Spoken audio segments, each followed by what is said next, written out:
he went on the Adin Ross podcast and has sparked a controversy about himself and a conversation about himself where people are like, is this dude crazy?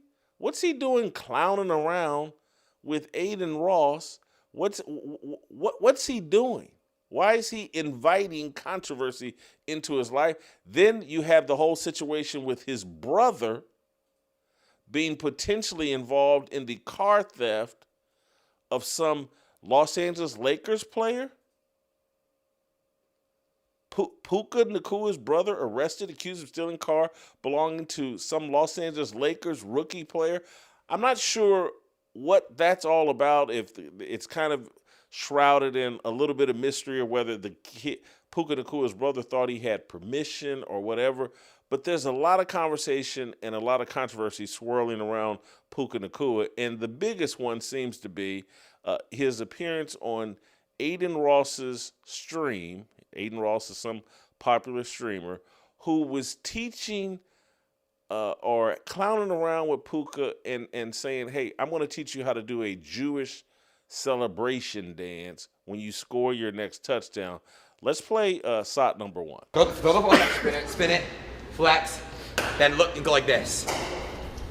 All right? Yes! Yes! Just like a bow, yes, just like this. All right, so do it all in one. Yo! Spin it. Flex. Dude! Yes! In the camera, in the camera. He does that? We got you do it? Yeah. Whoa! That's easy. Oh, that's I like it. good. All right, so let's do it together. Ready? Spin, flex. Oh my God, dude. You promised. He locked it? I promise. I got you, man. Oh my God. That's gonna be fire. Oh my God. So this whole hand motion deal is, according to social media, according to, I guess, people concerned about discrimination towards Jewish people, this hand deal. And it's some sort of anti-Semitic trope. And so people are accusing Puka Nacua of participating in some sort of activity, some sort of mocking activity that's supposed to be anti-Semitic, anti-Jewish people. And I learned yesterday that this hand motion is allegedly a what do they call it? The happy merchant, I think is what I read on Wikipedia this morning.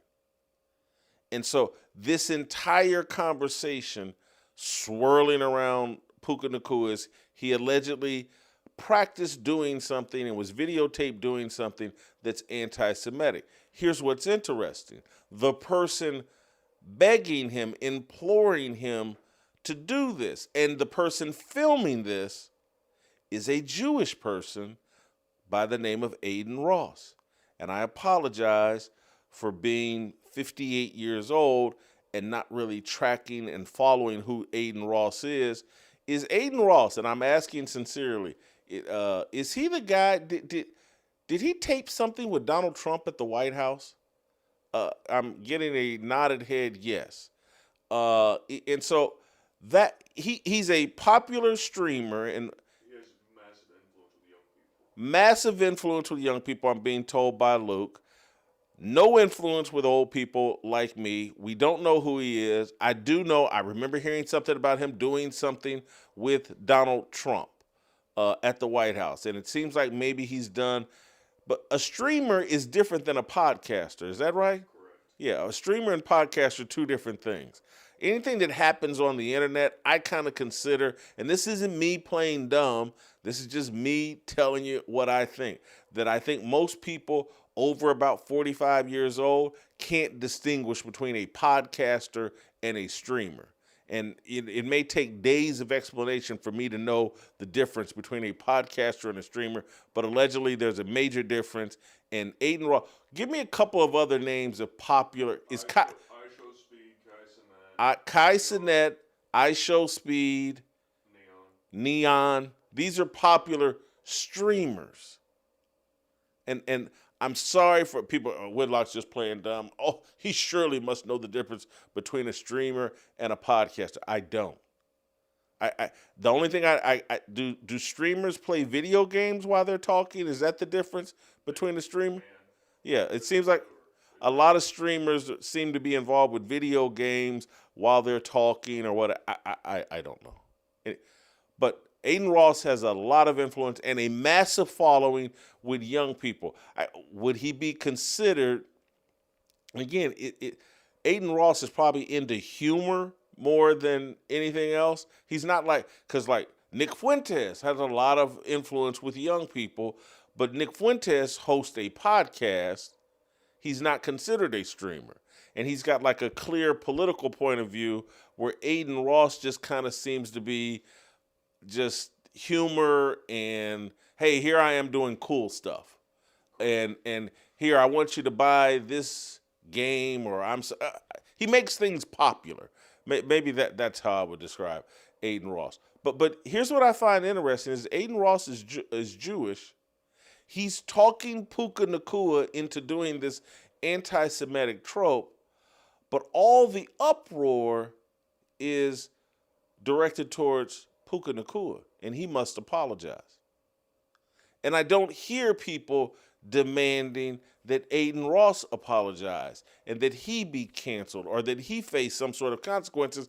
And it's probably because Adin Ross doesn't have a boss. He's his own boss. And he's just a streamer. And there's no streamer company that he works for. And so Adin Ross can run around and talk to young NFL players and convince them to do crazy things. And then the football players, face all the consequences while Adin Ross is somewhere smirking, giggling, and growing his following and base. The other thing that Puka Nacua is doing is drawing a lot of attention is he keeps publicly criticizing the NFL referees.